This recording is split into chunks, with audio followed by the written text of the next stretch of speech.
The glass doors of the finance department burst open. 5 people in dark suits strode in, their faces set like stone. My coworkers froze mid-conversation, coffee cups suspended in the air. A tall woman with steel-rimmed glasses stepped forward, surveying our open-plan office with calculating eyes. "I'm Investigator Palmer with Grant Financial Forensics," she announced, her voice cutting through the morning chatter. "We're conducting an investigation into financial discrepancies within this department. Everyone is to remain at their workstations." 18 of us exchanged glances. Pens dropped. Someone gasped. Department Head Vaughn emerged from his office, his typical swagger replaced by stiff movements. "What's the meaning of this? We weren't notified of any." "This investigation is authorized by your board of directors," Palmer interrupted, handing him a document. "We have reason to believe there are significant irregularities in your financial reporting." My colleague Tina leaned over. "Arielle, what's happening?" she whispered, her voice trembling. I didn't answer. The moment I'd been anticipating for months had finally arrived. 2 investigators set up laptops in our conference room while others positioned themselves at strategic points around the floor. The air conditioner hummed loudly in the sudden silence. "We'll be interviewing each of you individually," Palmer continued. "Until then, continue your work as normal, but do not access any financial systems without our supervision." Panic erupted in whispers. Devin from Accounts Receivable looked like he might be sick. Lena started frantically closing windows on her computer. Vaughn's assistant Petra kept glancing at him, her fingers twisting her necklace. Vaughn cleared his throat. "This is clearly a misunderstanding. My team operates with complete transparency and—" Palmer cut him off again. "We'll start with you, Mr. Vaughn. Please bring your laptop." As Vaughn followed Palmer to the conference room, he shot me a look of pure venom. 6 weeks ago, I'd approached him about discrepancies I'd found, transfers that made no sense, missing funds disguised as operational costs. He'd dismissed me instantly. "You're overreaching, Arielle," he'd snapped. "Focus on your assigned tasks." The next morning, rumors circulated that I was making careless mistakes. Projects were taken from me. My quarterly performance review suddenly contained concerns that hadn't been mentioned before. One by one, my colleagues were called in. When they returned, they avoided looking at me. When Palmer approached my desk 3 hours later, the office had grown unnaturally quiet. "Miss Nash, you're next." The conference room felt smaller with 4 investigators inside. Palmer gestured to a chair across from her. "Miss Nash, several of your colleagues have mentioned you've been making calculation errors in recent months." I smiled slightly. "That's interesting. Have you checked the fiscal records from last quarter yet?" She frowned. "We're methodically working through." "I think you should look now," I said calmly. "Specifically transaction series WR1440 through WR1587. Her eyebrows rose slightly. "Why those particular transactions?" "Because they tell a completely different story than what you're hearing." Palmer typed briefly, then frowned. Another investigator leaned over, studying her screen. "These transfers don't match the reported totals," she said slowly. "Now check who authorized them," I suggested. As she dug deeper, her expression transformed from skepticism to realization. "If you're invested in finding out what happens next in this workplace betrayal, take a second to hit like and subscribe. Every subscription helps me bring more of these real-life dramas to light, stories where the underdog finally gets justice." Drop a comment with your predictions about who's behind the financial fraud and what evidence I might have gathered. Now, let's get back to the moment that changed everything. My name is Arielle Nash, 32, senior financial analyst with a perfect record until 3 months ago when everything started falling apart. I've always been the quiet one, the person who notices patterns others miss. My grandmother taught me bookkeeping in her small grocery store when I was just 10. "Numbers never lie," she'd say, "but people who use them sometimes do." I joined the company 4 years ago, climbing from junior analyst to senior in record time. My colleagues respected my abilities but kept their distance. I wasn't part of their happy hour crowd. I preferred spending evenings with my rescue greyhound, Ada, named after the first computer programmer. The first strange number appeared in March, a transfer of $24,750, labeled as equipment maintenance for machines we had replaced last year. I flagged it as an error. 2 days later, the entry vanished from the system, replaced with a legitimate expense code. Strange, but systems glitch sometimes. Then I noticed more. Sums moving between accounts at odd hours, invoices with sequential numbers but non-sequential dates, expense reports with perfect, round figure totals. Anyone scanning quickly would miss these details, but I had developed a habit of cross-referencing everything. I built a private spreadsheet, tracking discrepancies. By May, I had identified a pattern: approximately $42,000, disappeared monthly, siphoned through multiple transactions. The amounts were small enough to stay under approval thresholds but large enough to add up significantly. When I approached Vaughn with my findings, his reaction was immediate hostility. "You're seeing ghosts, Arielle," he said, barely glancing at my evidence. "These are authorized expenditures." "By whom?" I asked. "There's no proper documentation." He closed my laptop. "You've been working too hard. Maybe you need some time off." "I'm not mistaken," I insisted. "The money is being diverted through." "Enough." He stood abruptly. "This isn't your concern. Return to your assigned projects." The next morning, I discovered I'd been removed from 3 accounts and reassigned to basic data entry. Colleagues who'd previously sought my help now avoided me. Whispers followed me to the break room. "Apparently, she's been making massive errors. Vaughn had to stay late fixing her mistakes. Probably won't make it past the next review." I maintained my composure but felt the ground shifting beneath me. 12 years of building a spotless professional reputation, vanishing because I'd asked the wrong questions. That evening, I considered my options. Approaching upper management seemed risky. Vaughn golfed weekly with the CFO. Human resources reported directly to them both. I could quit, but that meant abandoning any chance of clearing my name. Plus, someone was stealing from the company, and they were setting me up to take the blame. I made my decision at 2 a.m., sitting on my apartment balcony with Ada curled at my feet. I would become invisible, the person nobody watches, because they've already decided she doesn't matter. For the next 10 weeks, I arrived early and stayed late. During work hours, I made a show of struggling with basic tasks, feeding the narrative that I was incompetent. But after everyone left, I meticulously traced every suspicious transaction, documenting connections that grew increasingly clear. I discovered Vaughn wasn't working alone. 3 other colleagues, Preston, from tax compliance, Zoe from accounts payable, and Grant, Vaughn's right-hand man, were involved. They'd created a sophisticated system of fake vendor accounts and manipulated internal transfers. More disturbing, I found evidence suggesting this had been happening for almost 2 years, with the missing funds now totaling over $1 million.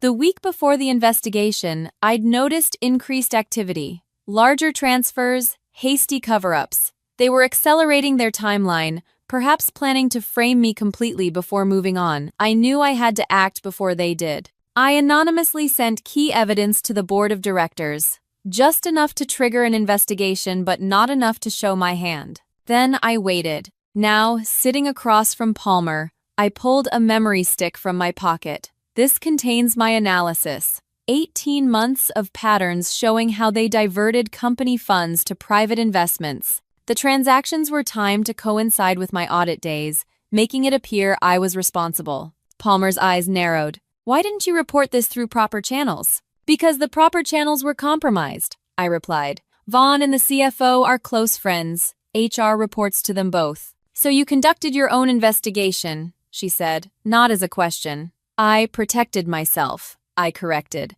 "When someone starts building a case against you, sometimes collecting evidence is your only defense." "These are serious allegations against senior personnel," she said carefully, "which is why the proof had to be irrefutable." Palmer inserted my memory stick into her computer. As she scrolled through my files, her colleague's phone buzzed. He stepped outside, then returned moments later. "Palmer, we need to talk," he said urgently. "Now." They excused themselves, leaving me alone in the conference room. Through the glass walls, I could see Vaughn watching me, his expression calculating. He believed he still had the upper hand. He had no idea what was coming. When Palmer returned, something had shifted. "Miss Nash, we'd like you to remain after hours today. We have more questions about these transactions." "Of course," I replied. As I left the conference room, Vaughn intercepted me in the hallway, his voice low. "Whatever you think you've done, it won't work. Nobody beats me at my own game." I looked him directly in the eyes.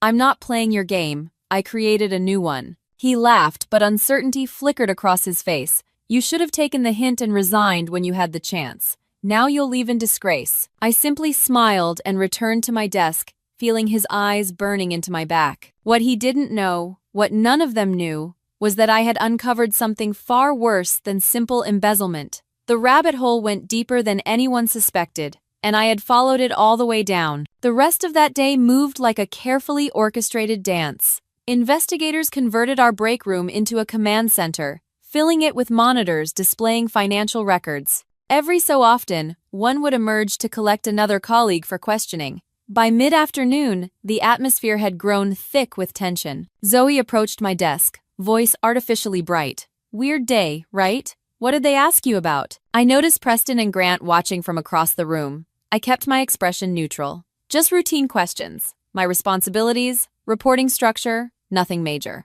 Oh, she seemed disappointed. They grilled me about access permissions, as if I'd have any reason to mess with the books. I shrugged. I'm sure they're just being thorough. Her smile tightened. Well, we're all in this together, right? I'm sure everything will be cleared up soon. As she walked away, I caught her exchanging glances with Preston. They were fishing for information, trying to gauge what I might have said. At 5:30, most staff were dismissed for the day. Palmer asked Vaughn, Preston, Zoe, Grant, and me to remain. The 5 investigators split us up, placing us in separate conference rooms. I was left alone for nearly an hour, a classic pressure tactic. When Palmer finally returned, she wasn't alone. A man in an expensive suit introduced himself as Gregory Winters, the company's external legal counsel. Miss Nash, he began, the allegations you've brought forward are extraordinary. Financial fraud of this magnitude could severely impact the company's reputation.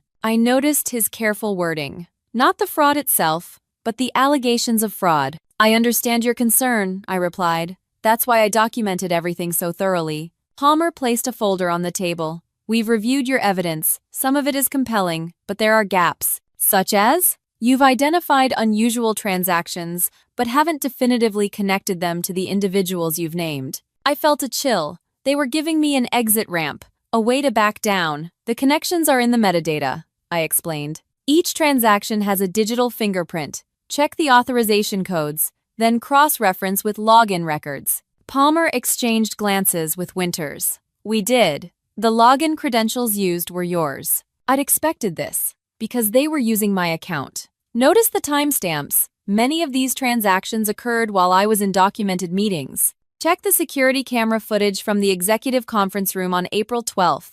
I was presenting quarterly projections from 2:15 to 4:30 p.m. During that same time frame, my credentials were used to process 6 transfers. Winters leaned forward. Miss Nash, do you realize the gravity of accusing your department head and senior colleagues of criminal activity? If you're mistaken, I'm not, I interrupted. And there's more. I reached for my bag, but Palmer stopped me. We've already examined the contents of your memory stick. Not everything is on the stick, I said. Some things I kept separate. I pulled out my phone and opened a locked folder. 2 weeks ago, I received this email from an anonymous account. I handed Palmer my phone. She read silently, then passed it to Winters. His expression darkened. This appears to be communication about offshore accounts, he said carefully. It is. Sent accidentally to a general department address rather than a private one. I was monitoring all unusual communications as part of my investigation. This alone doesn't prove who sent it, Palmer noted. True, but when I traced the IP address, it came from a device registered to Grant's wife's art gallery. The account mentioned Meridia Holdings, is registered in the Cayman Islands with Preston's brother-in-law listed as a director. Their stunned silence confirmed I'd caught them off guard. There's a difference between suspicion and evidence, I continued. I made sure to collect the latter. Palmer recovered first. If what you're saying is true, why would they risk sending this from a traceable location? Because they got sloppy. Success bred overconfidence. They've been doing this for almost 2 years without anyone noticing. Except you, Winters said. I notice patterns. It's what I do. Palmer closed her folder. We need to verify this new information. Please wait here. Left alone again, I watched the office through glass walls. In separate conference rooms, I could see my 4 colleagues. Vaughn appeared collected, occasionally checking his watch. Preston kept rubbing his temples. Grant stared at a fixed point on the table. Zoe was visibly agitated, gesturing as she spoke to her interrogator. My phone buzzed with a text from an unknown number. Back off now. Last warning. I took a screenshot and set the phone on the table. More evidence. As darkness fell outside, the investigation intensified. 2 more people arrived. A woman who headed straight for the server room with an IT security badge, and a man carrying forensic equipment. Around 8 p.m., Palmer returned with a tray of sandwiches and coffee. This is taking longer than anticipated, she said. We've contacted the board. They're convening an emergency meeting tomorrow morning. Have you found what you're looking for? I asked. She remained professional. We're still investigating, but I should inform you that Mr. Vaughn has made counter-allegations. He claims you've been manipulating data to frame him because he gave you a poor performance review. I'd anticipated this. That review only appeared in my file after I questioned the discrepancies. He says you've been resentful since being passed over for promotion last year. I wasn't eligible for promotion last year. I'd only been in my position for 10 months. The minimum requirement is 12. Palmer made a note. He also suggests you may have personal motives. Something about a relationship that ended badly? I nearly laughed. I've never had a personal relationship with Vaughn or any colleague that's easily verified. One more thing, Palmer said, her tone shifting slightly. We found something interesting when we examined the server logs. Someone accessed the financial systems every night between 7 p.m. and 9 p.m. for the past 3 months, using your credentials. That was me, I confirmed. I stayed late to document the fraud without being observed. So you admit to unauthorized system access after hours? I felt the trap closing. There's nothing in company policy prohibiting working late. I used my own legitimate credentials to investigate suspicious activity that threatened the company. Palmer studied me. You understand this could be interpreted as stalking or harassment. By whom? The people I caught stealing? That remains to be determined. She stood. Get some rest, Miss Nash. We'll continue tomorrow. When I finally left at 10 p.m., the building was eerily silent. In the parking garage, I found my car blocked by a black SUV with tinted windows. As I approached, the driver's window lowered. Grant leaned out, his face hard in the shadows. You have no idea what you've started, he said quietly. Vaughn has friends in places you can't imagine. Is that supposed to frighten me? I asked. It should. This goes beyond a few questionable transactions, Arielle. Walk away now. Say you made a mistake. Overworked, stressed, jumping at shadows. Why would I do that? Because otherwise your future disappears. No one hires a whistleblower. Even if you're right, especially if you're right, your career is over. I stepped closer. Is that what happened to Constance? His face went slack. What? Constance Myers. The analyst who left suddenly last year. She found something too, didn't she? Grant recovered quickly. She relocated for personal reasons. Did she? Because I can't find any trace of her. No social media, no new employment records. It's like she vanished. You're paranoid, he snapped, but his knuckles whitened on the steering wheel. Tell Vaughn his intimidation tactics won't work. I've already secured my evidence in multiple locations. Anything happens to me, it all goes public. He revved the engine. You've made a terrible mistake. As he drove away, I took several deep breaths to steady myself. The confrontation confirmed what I'd suspected. There was something bigger at stake than embezzlement. Something worth threatening me over. I spent that night in a hotel, not taking chances with my apartment's security. Sleep came in broken fragments between bouts of anxiety. By 6 a.m., I gave up trying and prepared for what might be the most consequential day of my career. When I arrived at the office at 7:30, the investigation team had already returned. New faces had joined them, 2 people with FBI credentials. Palmer intercepted me at the elevator. The board meeting has been moved up. They're waiting for us now. The executive floor was a world apart from our department, polished wood and hushed conversations. The boardroom door opened to reveal 12 people seated around a massive table. At the head sat CEO Jonathan Phillips, a man I'd only seen in company-wide presentations. Vaughn and his 3 accomplices were already seated on one side, looking professionally composed but with tension evident in their postures. I was directed to sit opposite them. Phillips opened the meeting. As you're all aware, serious allegations have emerged regarding financial improprieties in our accounting department. Both sides will present their evidence, after which the board will determine next steps. Vaughn spoke first, his voice steady and reasonable. I appreciate the board's attention to this matter, which I believe stems from a misunderstanding. Miss Nash is a talented analyst whose performance has unfortunately declined in recent months. When I addressed these issues in her review, she became defensive and began constructing this elaborate accusation. He presented a timeline portraying me as an employee with deteriorating performance who had launched a vendetta after legitimate criticism. He explained away the suspicious transactions as routine operations that would be clear to anyone with proper training. Furthermore, he continued, our IT department confirms Miss Nash accessed systems after hours without authorization, potentially altering records herself. It was a masterful performance, measured, logical, and utterly false. When my turn came, I felt 17 pairs of eyes scrutinizing me. The pressure was immense, but I'd prepared for this moment for months. Thank you for hearing me today, I began. What Mr. Vaughn presented sounds reasonable, but it's a carefully constructed fiction. The timeline is crucial here, but not the one he presented. I distributed a document to everyone present. This is the actual sequence of events, with supporting evidence noted for each entry. You'll see the financial discrepancies began 18 months ago, accelerated 6 months ago, and my performance review was only modified after I raised concerns. I walked them through the evidence methodically, using the projector to display key documents. As I spoke, I noticed something unexpected. One board member, a woman named Teresa, was taking notably detailed notes and occasionally exchanging glances with Palmer. The most compelling evidence, I continued, came to light only yesterday, when your forensic team examined the backup servers. The primary records were altered, but the automatic backups preserved the original entries.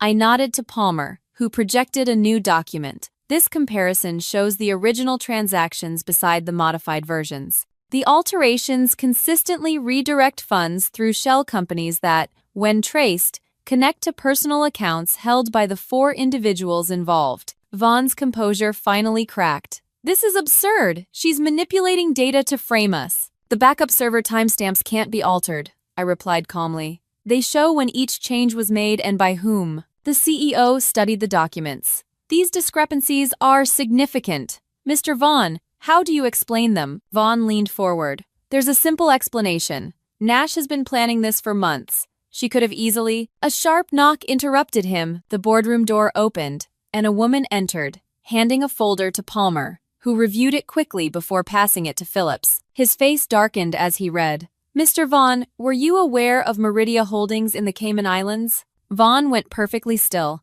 I'm not familiar with that entity. That's interesting, Phillips said, because we have documentation of transfers totaling over $2 million from our operating accounts to Meridia, subsequently distributed to private accounts held by you and your associates. The room erupted in chaos. Grant started shouting accusations. Preston turned ghostly pale. Zoe burst into tears. And in that moment of confusion, Teresa slid a small note across the table to me. It read, "We need to talk privately, not just about this." I glanced up in confusion, but her expression revealed nothing. As security personnel entered the boardroom, I realized this was far from over. The truth I'd uncovered was just the beginning. The next 48 hours passed in a blur of statements, affidavits, and meetings with corporate lawyers. The scandal erupted like wildfire throughout the company. Security escorted Vaughn and his accomplices from the building that same day, their personal items shipped to them later after being thoroughly examined for additional evidence. I remained isolated, shuttled between conference rooms for various interviews. During brief breaks,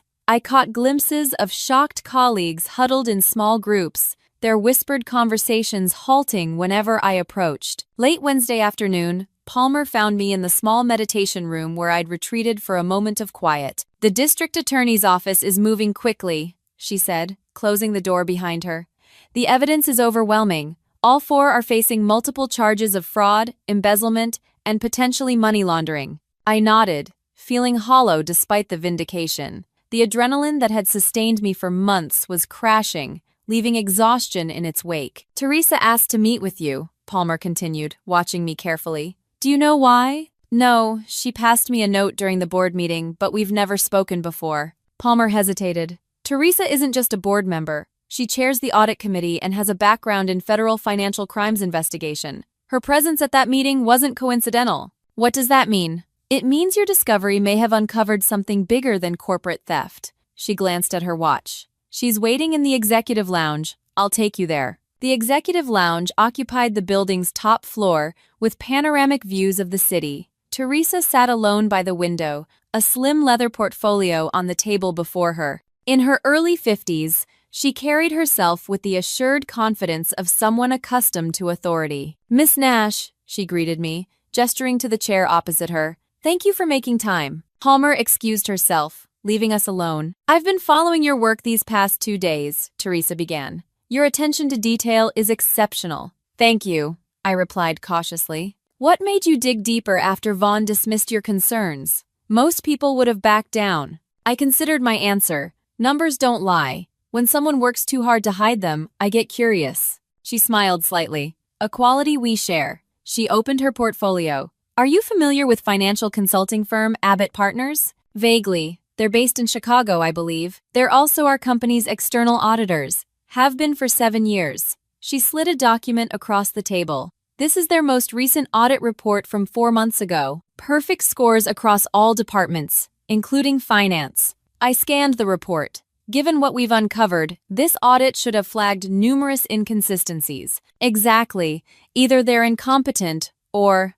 they're complicit," I finished. Teresa nodded. "For the past 18 months, I've been working with a federal task force investigating a pattern of corporate fraud across multiple industries. Abbott Partners is the common denominator. They certify clean audits for companies where executives are siphoning funds." My mind raced. So Vaughn and his team weren't acting alone. They had outside help concealing their activities. "We believe Abbott Partners is running a sophisticated operation. They place people inside client companies, establish embezzlement schemes, then use their position as auditors to hide the evidence." "And you think someone at our company was planted by Abbott?" Teresa leaned forward. "We know it. Grant worked for Abbott's Chicago office before joining us 3 years ago. His hiring coincided with our company switching to Abbott as our auditor." The pieces clicked together. "That explains why Grant tried to intimidate me in the parking garage. He's protecting something bigger than himself." "Precisely. We've been building a case against Abbott for years, but couldn't identify their inside operators at various companies.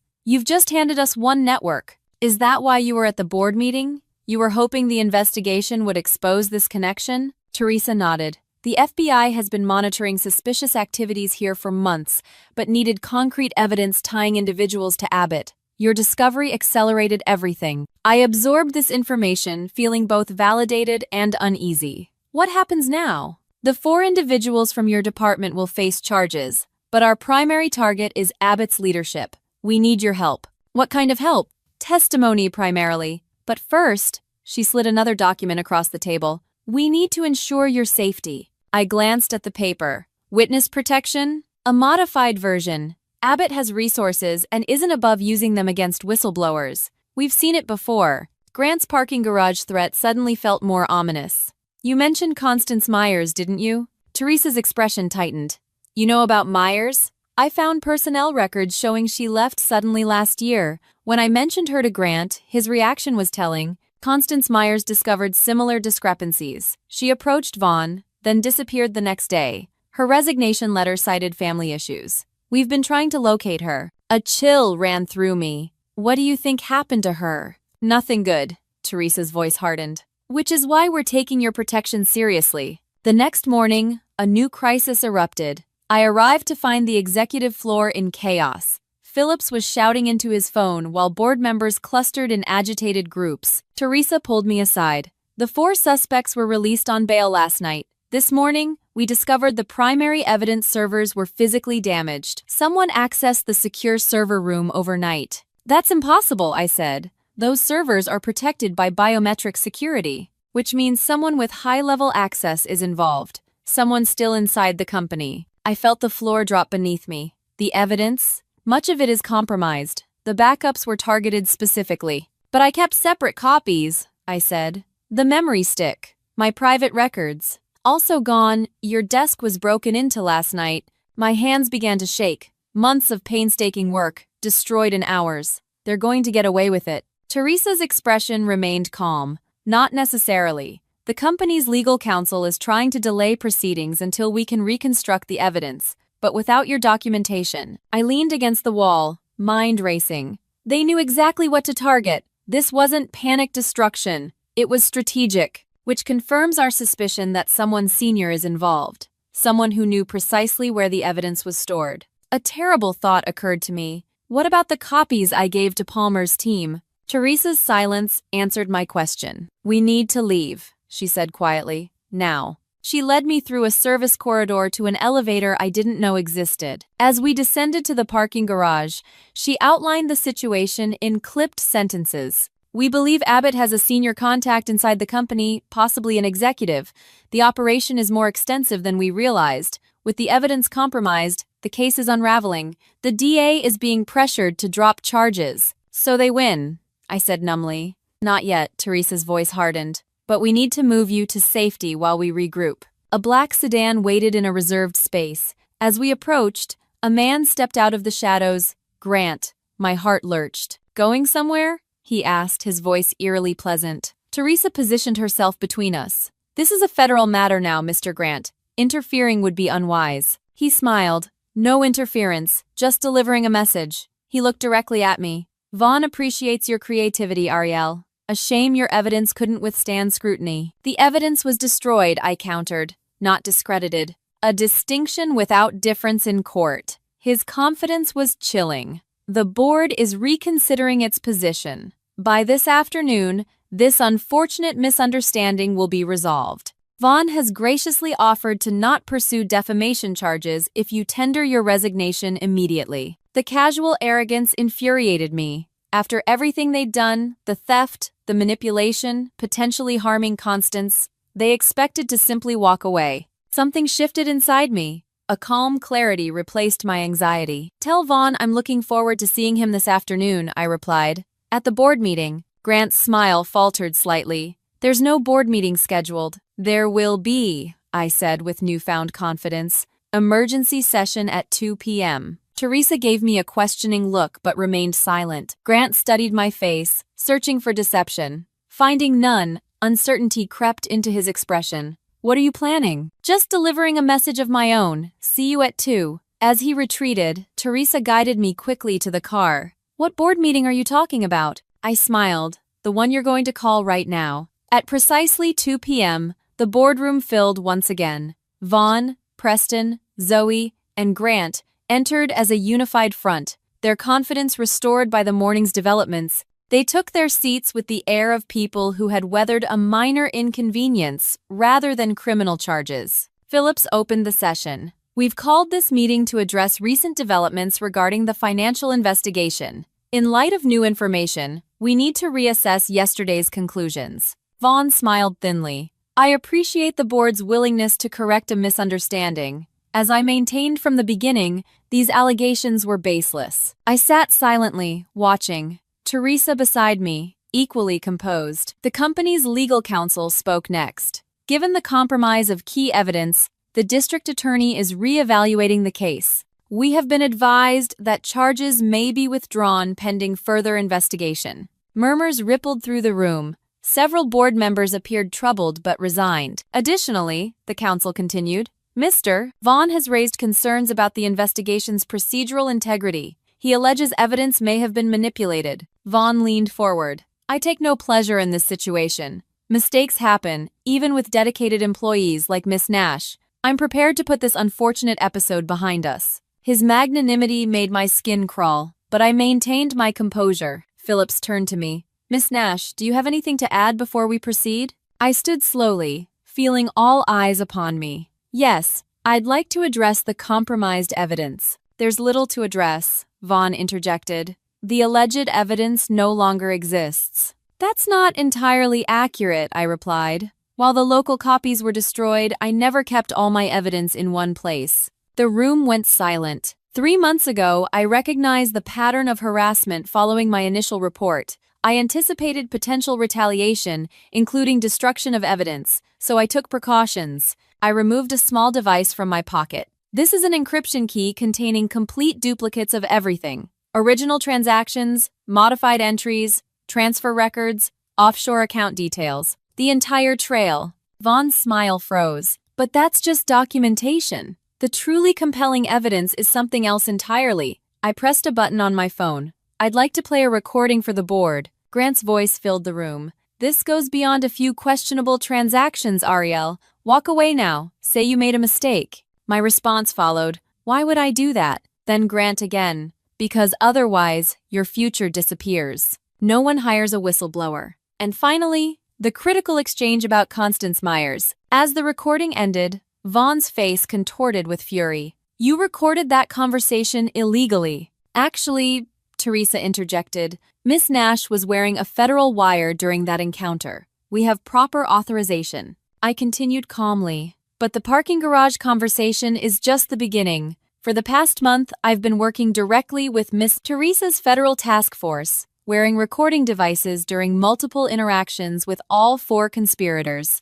I placed my encryption key on the table. Every threat, every attempt at intimidation, every discussion of the scheme, all preserved and duplicated across secure federal servers. Servers you can't access or destroy. The blood drained from Vaughn's face as understanding dawned. You set us up. No, I gave you enough rope to hang yourselves. And you did, repeatedly. Grant lunged across the table for the encryption key, but federal agents who had been positioned discreetly around the room moved in swiftly. Oliver Grant, announced one agent. You're under arrest for conspiracy, financial fraud, and obstruction of justice. As the agents detained all 4, Teresa addressed the board. This company has been infiltrated by a criminal organization operating through Abbott Partners. We have reason to believe at least one executive-level employee is also involved. The CEO went pale. Who? Teresa smiled slightly. That will become clear very soon. Meanwhile, these 4 individuals are facing significant federal charges.